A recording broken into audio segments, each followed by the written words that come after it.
What's up guys, it's Roger, and today we're playing some more Trials of Osiris on Altar of Flame. Now, of course, this weekend has been pretty good with things like our scout rifles, which we're going to be using today, but on top of that, lightweight frame shotguns, just like I used in yesterday's video. I used a different one, right? I used Wastelander. But today I want to try out this 7th Seraph CQC. Now there's a few reasons this one caught my eye.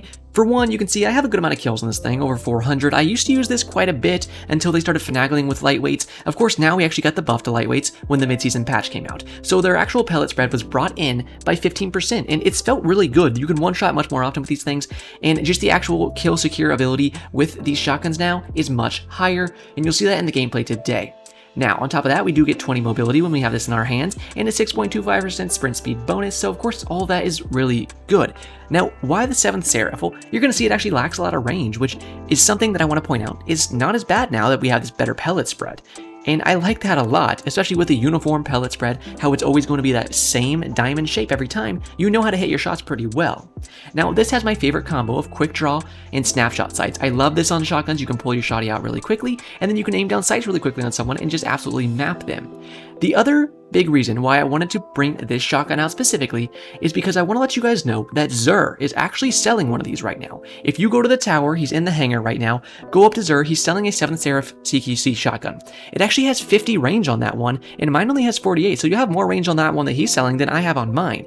It does have quick draw, so that's very nice. In the second slot here, it's going to have Vorpal weapons, which of course, or Vorpal rounds, excuse me, which of course is not like the greatest thing in the world, but it's still nice, and if you like how the gun looks today in the gameplay, I definitely recommend you go ahead, pick that up from Xur. I don't think you'll regret it. Like I showed earlier a little bit, we do have a lot of long-range fights on this map, so I chose to use the Jade Rabbit. In my build video on my Warlock yesterday, I used the Polaris Lance, and I had a very fun time with it, so I thought, why not go ahead and pull out the other very good exotic scout rifle, being the Jade Rabbit. Now, this thing obviously is very nice, you know, you can chain precision shots, which will load those ammo right back into the mag, but on top of that, you're going to get extra body shot ammo once you actually hit those precision shots. I'm pretty sure you can 2-tap to the head, and then if you hit a body after that, it'll actually just kill them. So kind of akin to a 120 hand cannon in that way, and it comes in handy pretty often. Of course, this thing has a very good range. It feels very solid, not much flinch taken when you get shot, because you have 80 stability with the catalyst, so we gotta love that. I don't think the catalyst really does anything else. Yeah, it just really bumps that stability up. But either way, it's very good on this map. Now you'll see here the mods and our armor are pretty similar stuff to what I usually run. My favorite exotic right here, the Shinobu's Vow, so we can throw those skip grenades down lane, get our enemies jolted because we do have jolting nades on. That'll spread some extra damage, that'll get them a little lower to where we can tap them very easily with the actual Jade Rabbit and finish them off, or if they get low enough, we can throw in those nades and then follow up with our shotgun, and you'll see that a lot in the gameplay today. Now when it comes to our mods, pretty simple stuff and similar to usual. I have a lot of stuff to help our kinetic targeting and our kinetic unflinching. I have a reloader on that kinetic just so we can reload that Jade Rabbit very fast. Now when it comes to the rest of our build, I like to make orbs of power. We're going to be doing that with our firepower mod, with our heavy-handed mod, and with our Reaper mod. If you want to go ahead and pause the video and read these any more in depth, then I implore you to go ahead and do that. Now, once we actually get those orbs of power spawning, what are they going to do for us? Well, on top of giving us super energy, they're going to give us a bunch of ability energy back via our Innervation, Absolution, and Orbs of Restoration. Again, pause if you want to read these any more in depth, but essentially when we pick up those Orbs of Power, it's just going to give us a big boost to our actual ability regeneration. Now, finishing off our mods, we do have 2 bomber mods on, so every time we use our class ability, which is our dodge, we're going to get around 20 to 25% of our grenade energy back. Coming to our Arc 3.0 here, again, similar stuff to usual, but it's just stuff that I really like to run because it works very well together. We have Gathering Storm here, which, you know, not the greatest super, but it comes in handy sometimes. For our dodge, we have on Gambler's Dodge. Now, here's the main combo. In case you're new to this actual combo and how it works, I'm going to explain it for you. What you have here is Gambler's Dodge. So when you dodge near an enemy, it's going to completely recharge your melee ability. Awesome. What is our melee ability, you're asking? Well, it's actually Combination Blow. So when you get a kill with Combination Blow, it's going to 1, heal you, which is very nice in the thick of battle. Secondarily, it's actually going to fully recharge your class ability. So think about it like this. You dodge near somebody, around a wall for instance. That's going to give you your melee ability back up. You kill them with said melee ability, you're going to completely get your dodge back up. Then you can dodge again, completely refilling your melee ability, and just chain those back into each other. But it's not just those two. Every time we use our dodge, we're also going to proc our Lethal Current. Now, Lethal Current says after dodging, you're going to get a lunge range that's much further on your next melee. It's also going to jolt the target and do a big damaging aftershock, which is very nice stuff. Now, of course, you see how that combo works very well. Using that on our enemies a lot, especially when you're in shotgun range, just goes crazy. Now, after that, we do have on flow state. So we're going to kill the enemy that gets jolted off of our lethal current and instantly get amplified. And you can read all the different benefits you get from being amplified here with your flow state, but I'll tell you, it is a lot of good stuff. Now, to finish off our abilities here, we do have on skip grenades, of course. We're using Shinobu's Vow. Shinobu's Vow is going to give us 2 charges of our skip grenades, and it's also going to give us ability energy back into our grenade when we do damage with the skip grenade. So that's lovely stuff right there. Now, when it comes to our fragments, pretty simple stuff. My favorite one on Arcstrider is going to be Spark of Haste. That's going to give you plus 30 to your resilience, recuff, and mobility when you run around for a few seconds. You're going to see I actually prefer to run a lower mobility. For the most part, that's because we are actually going to be on blink, but you can be a hoppy boy if you want, but I'm going to be blinking. It works the best on this map. Now, we get plus 30 with this, right? So that'll bring us up to 80 every time we're sprinting.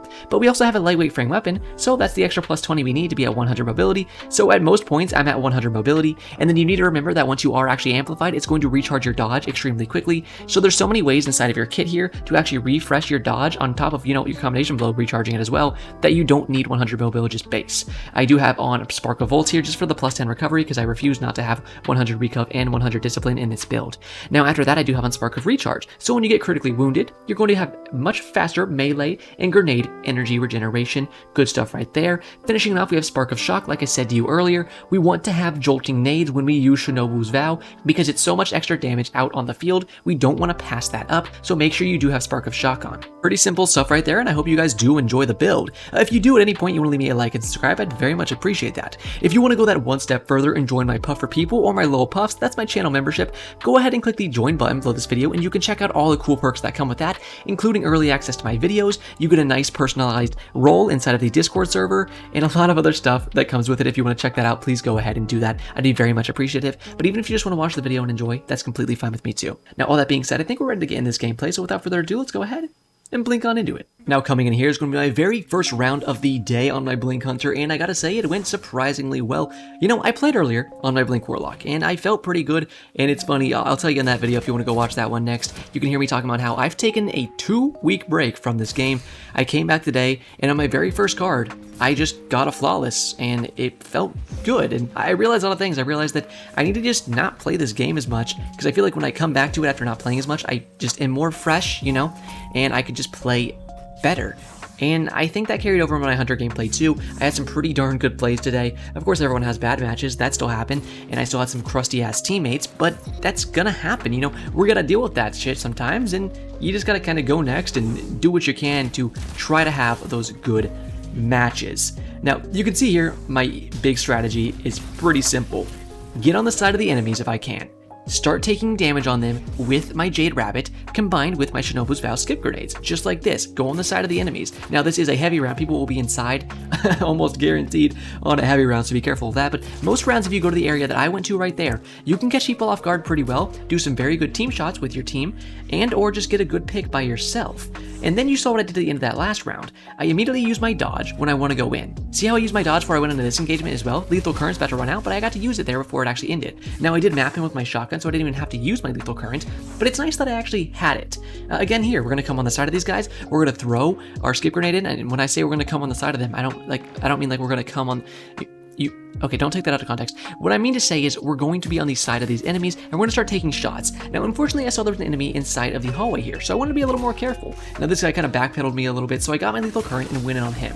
Now, luckily, I was able to frag the first guy out with my teammate, did really good damage to the second, so I thought, okay, that should be a guaranteed second pick for my teammate, and luckily, before that guy could fully heal, my teammate hit a really good scatter nade and picked it up, so I love to see that.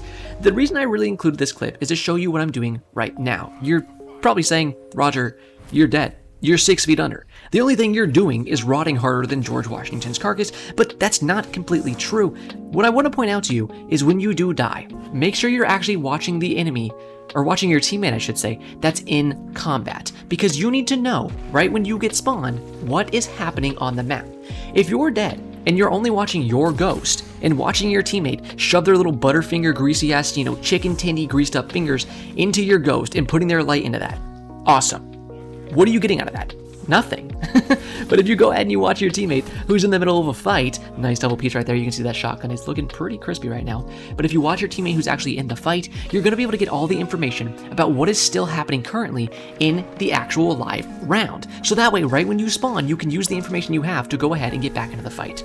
Now, you can see here, I like to take radar pings from these guys, especially when it's a heavy round like this, and just distract them. This guy was distracted on me the entire time, which let my teammates just go ahead and pick off the other two. And then I come in and fucking floor him with a very nice blink off the wall, slide into him, had to shake my head at that guy. I was like, bro, no. You think you're sexy with it, but you're not. If there was a fucking naked fireman calendar for 2024, nobody would include you. You think you're gonna be the month of May, brother? No, we wouldn't even make you the month of December, you know? And you'd probably fit well as the month of December since your little shrinky dink is probably 2 inches long, but you're not going to get any months, brother. You are not a hot fireman, and I had to put you in the dirt and just show you that really quick. Now, you can see here again, it's really good to get those flanks because if you can do that, put that damage down lane, and have some solid teammates to actually back that damage up, you can clap up rounds extremely easily. Now, here was kind of a weird one. The enemies, actually 2 of them went inside. So I realized that my radar pings, so I was like, that's not good. But I take out that first guy there. You see my combination blow is going to fully heal me after I kill him, gave me my dodge back. So since I got my dodge back immediately, what I did is use my dodge immediately because I knew the next enemies were running at me. While you use your dodge after you kill the first enemy, what you need to do is take your eyes to your radar immediately. Say, okay, look at my radar, where are they coming from? Since I did that, I had the information I needed to blink off the wall, slide back down with my amplified slide at that point, mind you, because I killed the first guy with my lethal current punch, and then take the second guy out. I did die to the third guy, you know, it's very hard to pull off the 3 pieces, but you can do it, but the 2 pieces like that are extremely easy with this kind of build. And that's why I wanted to include that round to you guys, so I could really show you exactly how the build plays out right there, and how you want to fight in those situations. The amount of 2 pieces you can get easily with this shotgun on this build is just monumental. You can do it all the time, and you'll start noticing that when you play with this build, and this is my go-to with Blink Hunter, and it's something I started learning very quickly early on with my Blink Hunter. I was like, wow, no, I got it. It took me a while to start getting Hunter down because I was a Warlock main, you know? I only ever played Blink Warlock. And then coming to Hunter, it was just a very weird transition, but over the past probably like 2-3 months especially, I've really started to understand Hunter to a different level, and when you play it like this, it just feels so seamless, in a way that I'd never really have it feel with my Warlock. Not that Warlock doesn't feel great, and I still probably perform better on my Warlock than anything else. I do want to tell you guys that amount of damage I did on that guy right there, I didn't even fully map him well enough, but I still did 40 damage from that range, so keep in mind, these lightweight frame shotguns are doing pretty darn well at even that far of a range right now. As I was saying before though, I really like the Hunter now. I think that it just feels more seamless than Warlock does, especially something like this, where you're going in, nice little melee whiff there, that's not very seamless, but you know, Bungie, what are you gonna do? You use your dodge, you knock them out with your melee, and then you just use your dodge again, and then you go on the next guy with a shotgun melee, and then you can use your dodge again, and you can just keep looping this, using your nades to actually put a little more damage on the enemies, make them jolted, shoot them with your bullets to make that jolt proc, and do some extra damage chaining between them. There's just so many ways that this Arc Hunter actually seamlessly goes inside of its own kit and just works beautifully, and I really gotta shout that out that I've really started to learn that. You can see it right there again, it's so easy to get those 2 pieces, and I even was gonna go for a 3 piece. You saw that I dodged the 3rd time. It's because I was not actually aware that my teammates took out one of the enemies, so I was fully ready to just go on to the next enemy, but then there was no one there, so I was like, oh, okay, I guess I'll calm down a little bit. Now you can see right there a great example of how you can start these rounds with a beautiful flank to get the round going for your teammates, and that's exactly what I did. Now that I have amplified, I want to chase this guy down. My first teammate gets turned into fucking fish paste, but that's okay. Your boy comes in, somehow my shotgun shot literally went right under that guy's little tippy toes, so I don't know, he probably hasn't hit his growth spurt yet, so he wasn't tall enough for the bullets to actually hit, but even suffice that, you know, I still killed him pretty well with that punch. I want to keep in mind, you guys, that guy that I just killed right there, right? That is a crazy head glitch you can do, especially if you're sniping or whatever. The position that I was at, he was going to be aiming right at me, and you can head glitch that like crazy. If your shots are on point like mine were right there, then you'll be able to take that head glitch out pretty well. I always recommend you guys to go to that area of the map and to try to take that headshot or head glitch out, because it's a really good, you know, pick that you can have, and you know exactly where the ghost is, and then you can push it really easily, just like this push with your shotgun. Again, I'm going to fall on top of this guy's head, making sure we're using our blink to get on top of the enemies from unexpected angles. what are people usually expecting from your Blink? Well, usually people laugh at Blink players because what they see is little Danny Two Shoes, or I should say little Danny Two Left Feet with how they're fucking dancing down the field, because these kids will just literally blink straight forward, and they just like blink into someone, and then they get their bussy turned into a big old Ben & Jerry's chocolate fudge brownie pint, and it's like, dude, you're making Blink look terrible. And that's why the community thinks that Blink is not good, because when they see players using it, that's usually what they see, right?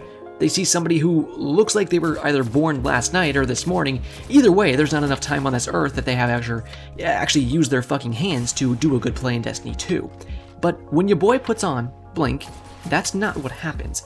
Because when I go in, I'm not just going to blink straight at somebody. Especially on a map like this, you need to be aware of your wall bounces. A wall bounce is pretty simple. It sounds exactly what it is. You blink into a wall, your hitbox is going to hit the wall, and you're going to bounce off and land around your enemy. Either that's going to be on top of them, you'll either land lower onto the floor if you do a lower wall bounce, but it's something you're going to be wanting to do on this map quite a bit. You see where the flag is right now? If you go to the left of that, there's that little altar area. I don't know if it's actually called altar. I'm going to blink into it right now, actually, and you see... maybe I'll do a wall bounce here. No, I don't actually do a wall bounce there, but that area is what I'm talking about where I'm going in right here. Yep, okay, so I guess maybe it's called gate or something. I don't know. Too many freaking callouts in this game, and I don't have time for that. But that area is a really good example of a place where you can wall bounce very effectively, especially if somebody is trying to cap crutch inside of there. You can bounce off that wall and land right on top of their head, and they'll just get absolutely smoked because people don't expect you to fly in like that. They don't have the foreknowledge of how a Blink player that actually has skill inside of their pinky fingers is going to play against them. And so when you can take yourself around a corner like that, just like I'm doing here, again, we're going to wall bounce on top of this guy to land on top of his head and hit a perfect map with our lightweight frame shotgun right there and just take him out. And that's what you're looking for on this map. That's why we need to read our radar so much. Read your radar pings. What are you going to do with that radar ping? Okay, I see he's right here to my right. Now I need to bounce off this wall so I can land on his left and then take him out. In a time like this, I was kind of in a bad spot, but luckily Lethal Current is such a good, well, I guess if you want to call it a crutch, go ahead, but I like to call it a tool. I guess to certain people, there's not much of a difference, I suppose, but it's a great part of your kit. If you mess up your shotgun blast, which is gonna happen sometimes, it can really pick up the slack for you. I believe in total, Lethal Current will do around 150 damage if I'm not mistaken, not even counting jolt damage that could be brought upon your enemies afterwards because they will get jolted. So keep in mind, it's absolutely insane. Also keep in mind though, if you hit somebody with Lethal Current and then you die because of server latency, sometimes your Lethal Current will not proc, so keep that in mind. It's a very stinky part of the game right now, but it is unfortunately a thing. Now we are getting to our two last clips here, so again, I do want to say thank you guys so much for watching. As always, I really do appreciate it. You know, it gets harder and harder to make Destiny content sometimes, but I had a pretty good time this Friday getting these clips for you guys and making the two videos that I did. So if you did enjoy this and you want to leave me a like, I'd very, very much appreciate that. And if you want to subscribe and just stick around for more of my videos in the future, I'd be ever grateful for that. Now, all that being said, I'm going to let this last play out for you guys as I send you off on your merry little way and say, as always, have a great day, Guardians.